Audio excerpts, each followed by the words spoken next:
उस सन की रईस लड़की से बचने के लिए मैंने खुद को एक लाश होने का नाटक किया, लेकिन सबके सामने उस लड़की ने मेरे होठों के पास अपना चेहरा ला दिया। मुझे जरा भी शक नहीं था कि अगर मैं अभी नहीं उठा तो ये औरत सच में मुझे इसी डेक पे कच्चा चबा जाएगी। मैं घबरा कर उठ बैठा और भागकर रेलिंग के पास जा पहुंचा।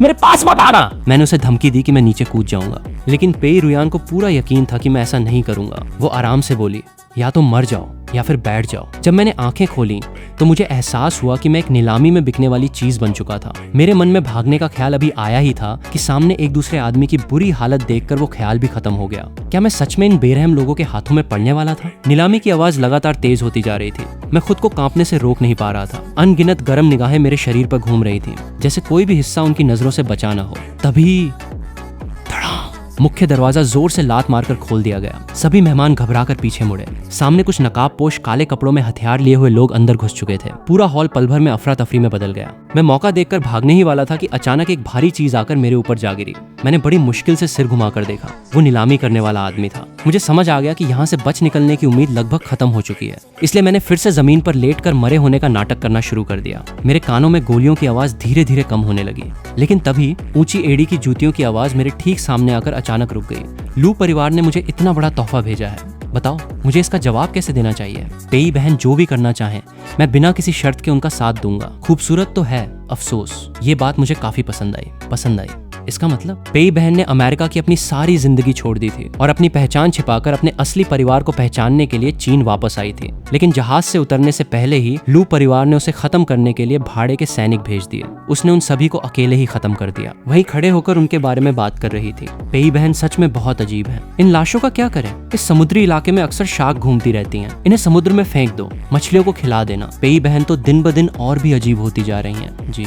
डेक पर मौजूद लोग बेहद व्यवस्थित तरीके से सैकड़ों लाशों को समुद्र में फेंकने लगे। तभी लिनमैन उनके पास आई और धीरे से बोली, पेई बहन खंजर ले आई हूँ, क्या इसे अभी काट दूं? पेई रुयान ने उसके हाथ से खंजर ले लिया और मेरी तरफ बढ़ी। मैं खुद करूंगी। वो आखिर करना क्या चाहती थी? मैं बिना हिले डुले जमीन पर पड़ा रहा। तभी मुझे अपनी नाक के पास अचानक ठंडक महसूस हुई। खंजर मेरे सामने फर्श में सीधा धंस गया। अगले ही पल उस औरत की उंगलियां मेरे खून से सने कपड़ों पर धीरे से फिसलीं और अंदर जाने लगीं। ये औरत बिल्कुल भी आम तरीके से काम नहीं कर रही थी। पेई बहन को आखिर ऐसा क्या शौक है? ये तो एक लाश में भी दिलचस्पी लेने लगी। मैं अभी अपना मरे होने का नाटक छोड़ने ही वाला था कि अचानक एक भारी दबाव मेरे ऊपर आ गया। मेरी छाती पर उसका वजन पड़ गया। मैं कुछ समझ पाता उससे पहले ही उसने मेरे चेहरे के बेहद करीब आकर मुझे चूम लिया। मैंने तुरंत खुद को पीछे करने की कोशिश की। पेई रुयान ने मुझे छोड़ दिया और कुछ अजीब अंदाज में बोली, नाटक खत्म हुआ? मैंने आखिरकार आंखें उठाकर उस औरत का चेहरा साफ देखा। मानना पड़ेगा वो बेहद खूबसूरत थी। मैंने शांत होकर पूछा, तुम आखिर चाहती क्या हो? पास खड़ी लिनमैन का तो मुंह खुला का खुला रह गया। तो इतने समय से पेई बहन का खंजर दिखाना और मुझे परेशान करना सिर्फ मुझे डराने के लिए था? पेई रुयान ने मेरी गर्दन के पास हाथ रखा और मेरे सामने बैठ गई। उसने अपनी पकड़ मजबूत करते हुए पूछा, तुम बताओ। मैंने जवाब दिया, मर्द के लिए इज्जत सबसे जरूरी है, मैं खुद को नहीं बेचूंगा। वो हंसते हुए बोली, मैंने कहा भी नहीं कि मैं तुम्हें खरीदना चाहती हूँ। जिस चीज के लिए मुझे 1 अरब खर्च करने पड़ते वो अब मुफ्त में मिल रही है। मैं इसे लेने का मौका कैसे छोड़ सकती हूँ? तभी मुझे समझ आया, नीलामी में मुझे खरीदने वाली वही थी और गोलीबारी के बीच मैं जिंदा बच पाया था। ये भी उसी की वजह से था। क्या इसका मतलब मैं बच गया था? मैंने कहा, अगर आपने मेरी जान बचाई है तो क्या आप मुझे घर वापस भेज सकती हैं? मैं आपका एहसान। वो मेरी बात पूरी होने से पहले ही बोली, मैं कुछ भी करती हूँ, बस अच्छे काम नहीं करती। उसकी आंखों में ऐसा भाव था जैसे कोई शिकारी अपने शिकार को देखकर उत्साहित हो गया हो। तुम्हें तो मैं छोड़ने वाली नहीं हूँ। मेरे होंठ कांप रहे थे। मैंने मुश्किल से 2 शब्द कहे, कब तक? वो बोली, जब तक मेरा मन तुमसे भर नहीं जाता। फिर उसने मेरी तरफ देखकर कहा, क्या किसी ने कभी तुम्हारी तारीफ की है? तुम सच में बहुत अच्छे दिखते हो। मैंने अचानक उसे धक्का दिया और वहां से भागने लगा, लेकिन पीछे से कोई आवाज नहीं आई। मैंने पलट कर देखा, वो लड़की धीरे धीरे जमीन से उठ रही थी। उसके चेहरे पर ऐसा दबदबा था कि वो मेरी तरफ बढ़ती हुई किसी डरावनी शख्सियत जैसी लग रही थी। मेरे पास मत आना। मैं रेलिंग के बाहर जा चढ़ा। समुद्र की तेज हवा मुझे किसी कागज के टुकड़े की तरह डगमगा रही थी। वो बोली, मैंने बहुत से लोगों को मरते देखा है, लेकिन तुम्हारे जैसा मौत से बेखौफ इंसान पहली बार देखा है। उसके चेहरे से साफ था कि उसे पूरा भरोसा था कि मैं नीचे कूदने की हिम्मत नहीं करूंगा। नीचे समुद्र की लहरें उफान मार रही थीं और दूर बड़ी बड़ी शार्क भी घूम रही थीं, लेकिन मैं सच में मरना नहीं चाहता था। मेरी पढ़ाई अभी पूरी नहीं हुई थी। मेरे नाना की विरासत भी मुझे अभी संभालनी थी और मैंने इस दुनिया को अभी ठीक से देखा तक नहीं था। पेई रुयान का धैर्य अब पूरी तरह खत्म हो चुका था। उसकी आवाज में अब कोई गुंजाइश नहीं थी। या तो मर जाओ या मेरे साथ चलो। मैं मानती हूँ कि तुमने दूसरा रास्ता चुन लिया है, पेई रुयान। इस नाम को याद रखना, यही उस औरत का नाम है जो अब तुम्हें अपने साथ रखना चाहती है। मैंने कोई जवाब नहीं दिया। उसने मुझे उठते हुए देखा और कहा, आवाज निकाल कर दिखाओ। मैंने उसकी तरफ देखा और उसके होंठों को देखकर न जाने क्यों कुछ सोचने लगा। पेई बहन अंदर गए कितने दिन हो गए? 7 दिन। 7 दिन। अब मुझे समझ आया कि पेई बहन ने मुझे 7 दिन बाद ही मिस्टर वेन की जानकारी लाने के लिए क्यों कहा था। इतनी दूर क्यों खड़ी हो? रुयान बहन, ये आपकी मांगी हुई जानकारी है। वेन चेन, उम्र 20 साल, जियांगचेंग यूनिवर्सिटी में दूसरे वर्ष का छात्र। बचपन में ही माता पिता की मृत्यु हो गई थी और उसके नाना ने उसे पाल पोस कर बड़ा किया। रुयान बहन, अब लू परिवार के पास चलें? आज तुम्हें अपने असली परिवार में वापस पहचान मिलनी है। लू परिवार के सभी लोग वहाँ पहुँच चुके हैं। पहले उसे मैन द्वीप वापस भेज दो। जी। मैन द्वीप पर मैं सोफे पर बैठा हुआ था और 2 नौकरों की बातें सुन रहा था। एक ने कहा, भला कौन सामान्य इंसान ऐसी जगह अपना घर बनवाता है? दूसरा बोला, बिल्कुल, सुना है यहाँ लगे फूल भी बेहद जहरीले हैं। वो काला मैंड्रेक है और इसका मतलब है अज्ञात अंधेरा, मौत और बिछड़ने का दर्द। ये फूल बिल्कुल उस औरत जैसा था, ठंडा, खूंखार और पागल। लेकिन इस वक्त मेरे लिए सबसे जरूरी था यहाँ से भागना। अगर नाना मुझे घर पर नहीं देखेंगे तो उन्हें जरूर चिंता होगी। तभी बाहर से अचानक हेलीकॉप्टर के पंखों की तेज आवाज सुनाई दी। जहाज पर बेहोश होना, कभी मरे होने का नाटक करना और अब सोने का नाटक करना। कहीं ये भी तुम्हारा नाटक तो नहीं? तुम मुझे ढूंढ रही थी? हाँ, तुम्हें ही। मैं पलंग से उठकर नीचे आ गया। पेई रुयान मेरे सामने आकर खड़ी हो गई और बेहद आराम से बोली, मैं तुमसे मिलने आई हूँ। कुछ दिनों बाद आ सकती हो? आज मेरी तबीयत थोड़ी ठीक नहीं है। कहाँ तकलीफ है? मैंने अनजाने में अपना सिर दूसरी तरफ कर लिया। पेई रुयान का चेहरा तुरंत ठंडा पड़ गया। तुम मुझसे डरते हो? मैं मन ही मन सोचने लगा, अगर तुमसे न डरूं तो ये तो और भी अजीब बात होगी। वो बोली, जब तक तुम मेरी बात मानोगे, आजादी के अलावा मैं तुम्हें सब कुछ दे सकती हूँ। मैंने मन ही मन सोचा, क्या तुम अपनी जान भी मुझे दे सकती हो? लेकिन बाहर से बस सिर हिलाकर रह गया। आखिरकार पेई रुयान ने मुझे छोड़ दिया और बाथरूम में चली गई।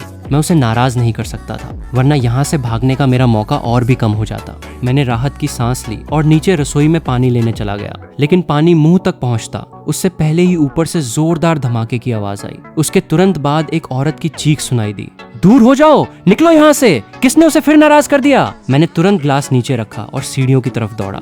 दूर गलियारे के आखिर में एक आदमी घुटनों के बल बैठा दिखाई दिया। वो दिन में दिखे 2 नौकरों में से एक था। मैं चुपचाप पेई रुयान के पास जाकर खड़ा हो गया। क्या हुआ? वो मेरी तरफ देखकर बोली, तुम अभी नीचे गए ही थे कि उसके तुरंत बाद एक आदमी मेरे कमरे में घुस गया। तुम्हें क्या लगता है मैं क्या सोचूं?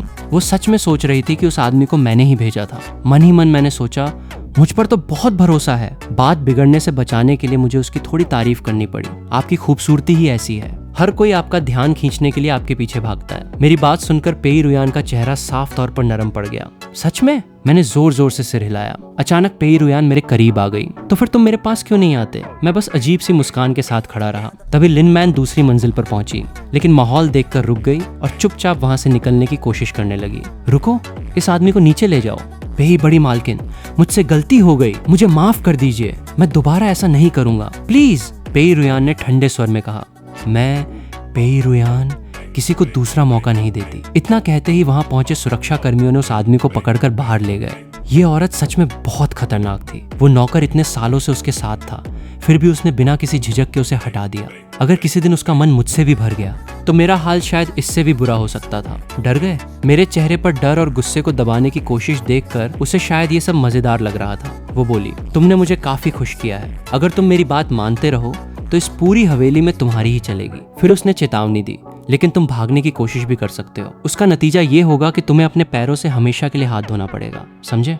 समझ गया पेई बड़ी मालकिन, मैं दोबारा ऐसा नहीं करूंगा। मैं वादा करता हूँ कि फिर कभी आपके सामने ऐसी हरकत नहीं करूंगा। इससे मुझे एहसास हुआ कि वो मेरे बारे में लगभग सब कुछ पता कर चुकी थी। अगर मुझे नाना को लेकर यहाँ से भागना था तो मुश्किल मेरी सोच से कहीं ज्यादा बड़ी थी, और स्कूल की बात तो दूर थी। जब मैं इस हवेली से बाहर तक नहीं निकल सकता था तो अपनी पढ़ाई पूरी करने की बात ही क्या थी? पेई रुयान ने कहा, अगर तुम मुझे खुश रखोगे तो मैं सोच सकती हूँ कि तुम्हें वापस स्कूल जाने दूं। लेकिन जो मेरे करीब आने की हिम्मत करता है उसे अपने फैसले के नतीजे के लिए भी तैयार रहना चाहिए। तभी वो आदमी घबराकर बोला, नहीं पेई बड़ी मालकिन, मुझे छोड़ दीजिए, 1 मिनट। मैंने पूछा, आखिर तुम उसे छोड़ोगी कब? पेई रुयान ने पीछे हाथ हिलाया। सुरक्षा कर्मियों को इशारा मिला और उन्होंने रसोई का पानी वाला डिस्पेंसर उठाकर कमरे के बीचों बीच रख दिया।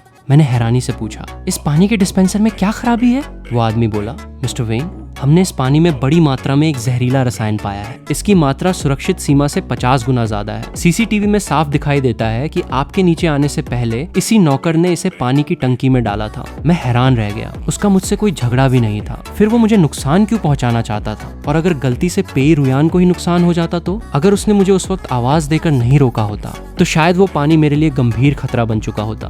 मैंने उसकी तरफ देखा और कुछ पल तक समझ ही नहीं पाया कि क्या कहूँ। मैं इस औरत से कितनी भी नफरत क्यों न करता हूँ, लेकिन मुझे मानना पड़ा कि उसने मेरी जान एक बार नहीं कई बार बचाई थी। पहले गोलीबारी में, फिर समुद्र में, और अब इस बार भी। पेई रुयान ने कहा, सिर्फ शब्दों से धन्यवाद मत दो, कुछ करके दिखाओ। मैं उसकी तरफ देखने लगा। वो बोली, आओ। मैंने आसपास खड़े लोगों की तरफ देखा, लेकिन कोई आगे नहीं बढ़ा। पेई रुयान ने सबकी तरफ एक नजर डाली और ठंडे स्वर में कहा, सब बाहर जाओ। सुरक्षा कर्मियों ने तुरंत उस नौकर को पकड़कर बाहर ले जाना शुरू कर दिया। मैंने धीरे से पूछा, क्या तुम उसे मारोगी नहीं? पेई रुयान ने शांत भाव से मेरी तरफ देखा। ये तुम्हारे व्यवहार पर निर्भर करता है। मैं मजबूर होकर उसकी बात मानने लगा। इसके बाद मुझे समझ ही नहीं आया कि आगे क्या करना है। पेई रुयान ने भौहें सिकोड़कर कहा, तुमने आखिर सीखा क्या है? अगली सुबह पेई रुयान की आंख खुली तो उसके पास कोई नहीं था। वो कहाँ गया? जैसे ही वो गलियारे में पहुंची, उसने मुझे सीढ़ियों के पास खड़े देखा। मैं उसकी तरफ देखकर बोला, मैंने नाश्ता बनाया है, नीचे आकर खाओगी? मेरी आंखों में ऐसी नरमी थी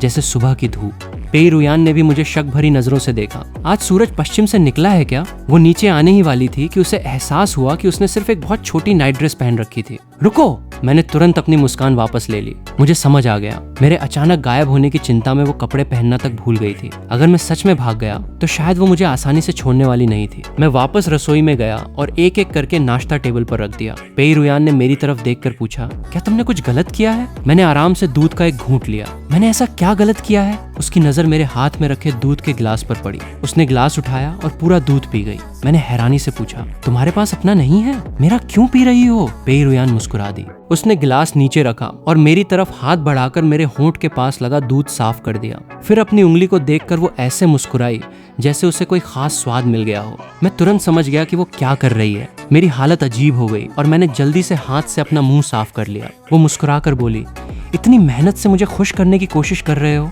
तो बताओ तुम्हें क्या चाहिए? मैंने पूछा, क्या मैं कभी कभी आपके स्टडी रूम में जाकर इंटरनेट इस्तेमाल कर सकता हूँ? यहाँ रहकर बहुत बोर हो जाता हूँ। पेई रुयान की आंखों की गर्माहट तुरंत गायब हो गई।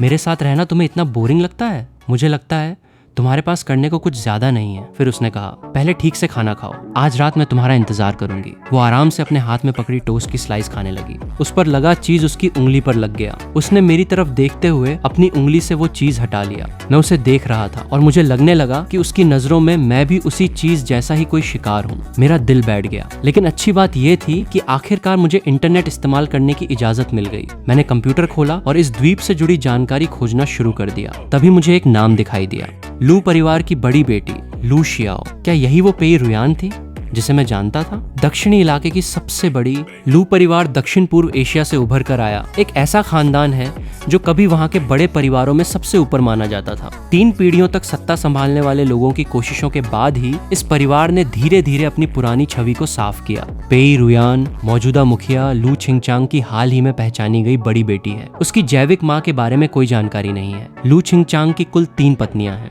पहली पत्नी झुआंग युलान लंबे समय से बौद्ध धर्म का पालन करती हैं और शांत जीवन जीती हैं। शादी के बाद उनकी कोई संतान नहीं हुई। दूसरी पत्नी यांग याहुई गांव से आई थीं और लू परिवार में नौकरानी का काम करती थीं। एक घटना के बाद उनकी एक बेटी लू नियन हुई और वो सफलतापूर्वक लू परिवार की दूसरी पत्नी बन गई। तीसरी पत्नी सुछिंग अभी 30 साल की उम्र के आसपास हैं। उन्होंने अपनी खूबसूरती और शरीर का काफी अच्छे से ख्याल रखा हुआ है। उनकी एक बेटी है लू शियू। सुबह से दोपहर तक के इस छोटे से आधे दिन में लू परिवार से जुड़ी खबरें लगातार सामने आती रहीं। हर तरफ बस उसी परिवार की खबरें दिखाई दे रही थीं। लेकिन इस द्वीप के बारे में मुझे सिर्फ एक नाम ही मिला। इसके अलावा मुझे कुछ भी पता नहीं चल पाया। अब आखिरकार मुझे समझ आया कि कल रात उस नौकर ने अपनी जान जोखिम में डालकर ऐसा कदम क्यों उठाया था। मिस्टर वेन, बड़ी मालकिन ने मुझे आपका खाना देखने के लिए भेजा है। खाना देखने के लिए? आप तो मेरी निगरानी करने आई हैं, है ना? आंटी, मैं आपको किस नाम से बुलाऊं? साहब, आप मुझे हे माँ कह सकते हैं। रेस्तरां में पहुंचने के बाद मुझे पता चला कि पूरी हवेली के ऊपर से नीचे तक सभी नौकरों को बदल दिया गया था।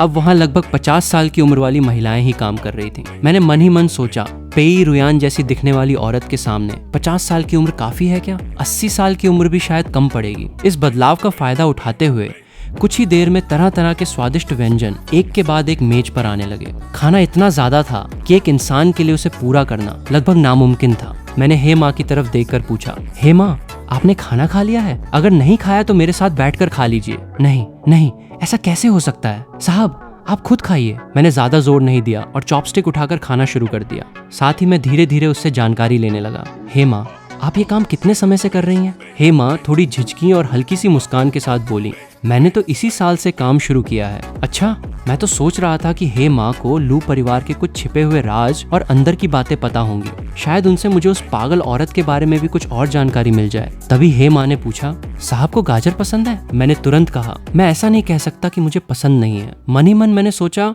अगर कह दिया कि पसंद नहीं है तो अगली बार खाने को गाजर ही नहीं मिलेगी। हे माँ के थोड़े थके हुए चेहरे पर हल्की सी मुस्कान आ गई। साहब बिल्कुल मेरे बेटे जैसे हैं, उसे भी गाजर बहुत पसंद थी। हे माँ, आपका बेटा है तो वो मुझसे काफी बड़ा होगा, शायद साहब की उम्र के आसपास ही होगा, लेकिन इस साल की शुरुआत में वो चला गया मतलब अब वो इस दुनिया में नहीं है। हे माँ ने शांत स्वर में कहा, सब कुछ बीत गया। मुझे उसी दोपहर से यहाँ से भागने की योजना बनानी चाहिए थी, कम से कम रात होने से पहले, वरना रात में फिर वो औरत मुझे परेशान कर सकती थी। लेकिन एक बात मुझे लगातार परेशान कर रही थी, अगर मैं भाग गया तो हे माँ का क्या होगा? क्या पेई रुयान जैसी पागल औरत निर्दोष लोगों को भी नुकसान पहुंचा सकती है? लेकिन मैं इतना सब सोचकर भी यहाँ रुक नहीं सकता था। मेरा एक पल भी यहाँ रहने का मन नहीं था। घर पर दादाजी मेरा इंतजार कर रहे थे, उन्हें मेरी चिंता हो रही होगी। पेई रुयान के वापस आने से पहले मुझे किसी भी तरह यहाँ से निकलने का मौका ढूंढना था। तभी हे माँ ने बाहर के अच्छे मौसम को देखकर कहा, मौसम कितना अच्छा है साहब, क्या आप बाहर घूमने जाना चाहेंगे?